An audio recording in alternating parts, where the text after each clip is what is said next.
interested in improving your performance on Amazon, keep watching this video. In the rest of this video, what I'm going to do is I'm going to show you how to audit an Amazon advertising account for your own account or for any other account that you're interested in giving an audit. I am Andy. I'm an Amazon seller for the past several years, and I run an Amazon advertising agency called AdHabit, and I've done hundreds and hundreds of audits, and this is what I've learned while going through all these audits, usually 30 minutes, an hour at a time. First thing off is just going to put this slideshow together, step-by-step Amazon PPC audit. Just going to keep walking you through the slides. First step is, where are we? You want to start with your metrics and go through your business reports, get the last 30 days of total sales, your sessions, your conversion rate or unit session percentage, go into your campaign manager, grab your ad spend, your ACoS, your ROAS, your click-through rate, your ads conversion rate, and then you're going to calculate some custom metrics here. So we got your sessions per conversion, your cost per session, cost per conversion, your TACoS, which is your total advertising cost of sale, AOV, average order value, and then we're going to also calculate a profit per order, because that's really the most important thing, is you want to maximize profitability. Well, most clients I work with want to maximize profitability. Some want to kind of maximize revenue and just really scale as fast as possible, and there's different goals that I'll set up for those different clients. Anyways, you want to kind of start with these metrics, really get a feel for where you're at, and then we can go build off of that and figure out what direction to take in the future. So the next thing I like to focus on is the naming convention of your campaigns. What I like to do, and what all my people do inside AdHabit, is we start off with the portfolio name. And for the portfolio name, we do it by parent listing. So we'll have one parent listing per portfolio, and then we'll give it a product identifier, kind of like this magnetic flashlight. That's a product that I used to sell in the past, and I'll just give it ML as the product identifier. And then I'll start off each campaign with that product ID of ML. And then I'll go space dash space, or I could put this bracket here. I forget the name of the bracket. Anyways, then we'll put the match type, whether it be exact, broad, phrase, auto, category targeting, product targeting, whatever that match type is. And then we'll go space dash space, or like I said there. And then we'll do the ad type. In this case, it could be SP for sponsored products, SB for sponsored brands, SD for sponsored display. And then we'll go ahead and put the purpose. One of the biggest purposes we use are ranking. That's why I have the example below. Others are performance, discovery, branded, defensive, and those are just a handful. And then we'll put a number at the end because we'll have several campaigns with that same name, right? So we go product ID, match type, ad type, and then purpose. And then you'll add anything at the end that you want to possibly add.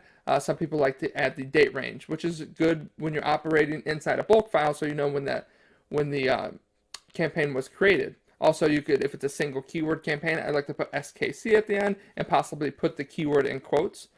But this is very important to kind of get a naming convention of your campaigns, not only so you could see, right in the campaign name exactly what's going on inside the campaign, what it's for, and like I said, what's inside of it, but also it's important so everything is searchable, right? If everything is named the correct way and you have everything written down, it's easily searchable. As you're trying to go through something, you can find your campaigns very quickly. All right. Next slide is just like a visual of the parent listing, portfolio, and campaigns. That's kind of the structure. Parent listing, one parent listing per portfolio, and then one parent listing per campaign as well. So the next thing we like to focus on is only using one match type per campaign, which I'm guessing you would have guessed because I kind of put that match type right in the campaign name in the last slide. And we also do one ad group per campaign. And the reason we do that is because Amazon lets you set the budget at the campaign level. And if you have multiple ad groups, Amazon does not usually divvy up the budget, evenly across all the ad groups. And also, if you have multiple match types and different ad groups on a campaign, they really perform differently. And I found you're going to get the best performance when you separate them into their own campaigns. And a lot of times what we like to do, this isn't a hard and fast rule, but we do 1,000+ search volume per month keywords into their own campaigns. So we'll run single keyword campaigns so we have the best control possible. And these bigger search volume keywords are going to drive a lot of the sales. So we like to have as much control as we can. And then everything else we'll put into smaller campaigns of 5 keywords per campaign, or really 5 targets per campaign. All right, and then we'll get some visuals going. So you get single keyword campaign, one campaign, one ad group, and one keyword. And then you have the 5 keywords in a campaign, one ad group, and then the 5 keywords in a campaign. And then the next thing we're going to look at is your branded keywords.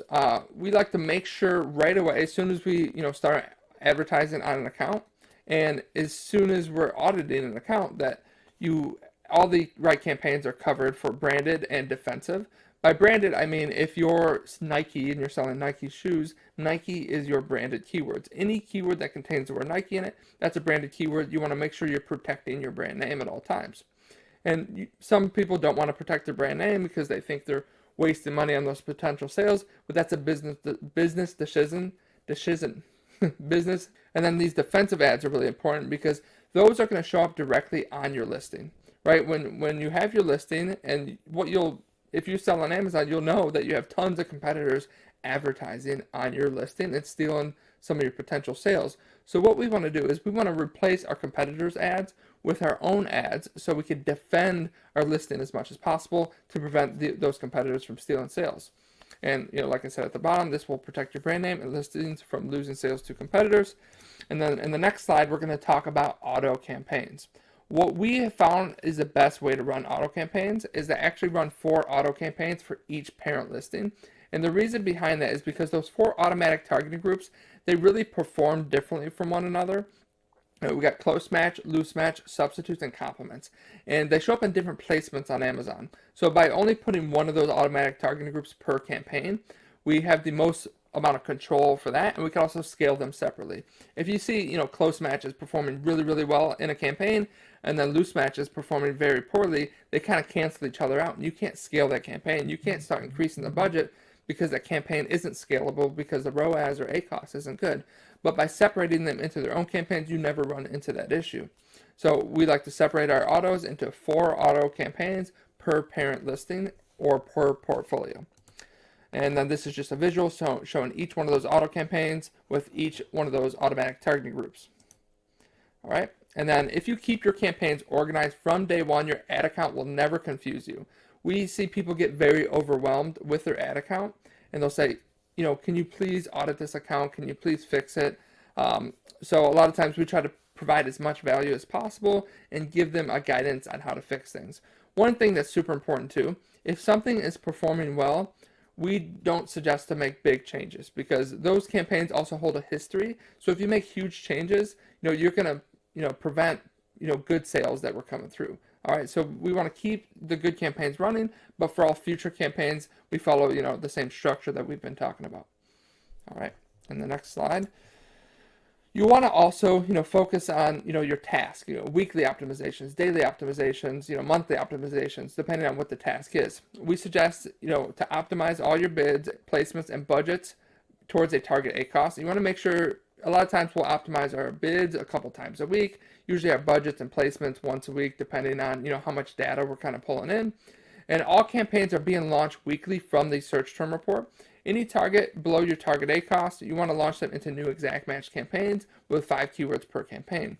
Now this all depends on what your goals are, what your budgets are, and what your kind of ACoS is. If you're trying to do a 5% ACoS, then you're going to probably not launch quite as many campaigns a week, depending on what your normal ACoS is. You also, if you're trying to, what's the word I'm looking for? If you're trying to not push out quite as much, increase your ad spend as much, you're not going to launch as many campaigns. So you want to, pull that targets down and say, I'm going to wait for 3 orders from the search term report before launching a keyword. And then any keyword that's performing well in exact match should also be launched into broad and phrase at later dates. And you kind of want to work your way up the funnel, right? Bottom of funnel is exact match, phrase is a little bit further up, broad is further up, and there's many other match types that we want to add, like sponsored brands and sponsored display. But we could talk about that in a later video because this is about auditing an account. One thing you want to make sure you're doing on a weekly basis as well is you want to cut any wasted ad spend. Right, open up Campaign Manager, go to the Targeting tab, and this is one quick way to do it. I do everything in bulk files, but this is a quick way for anyone to be able to do it.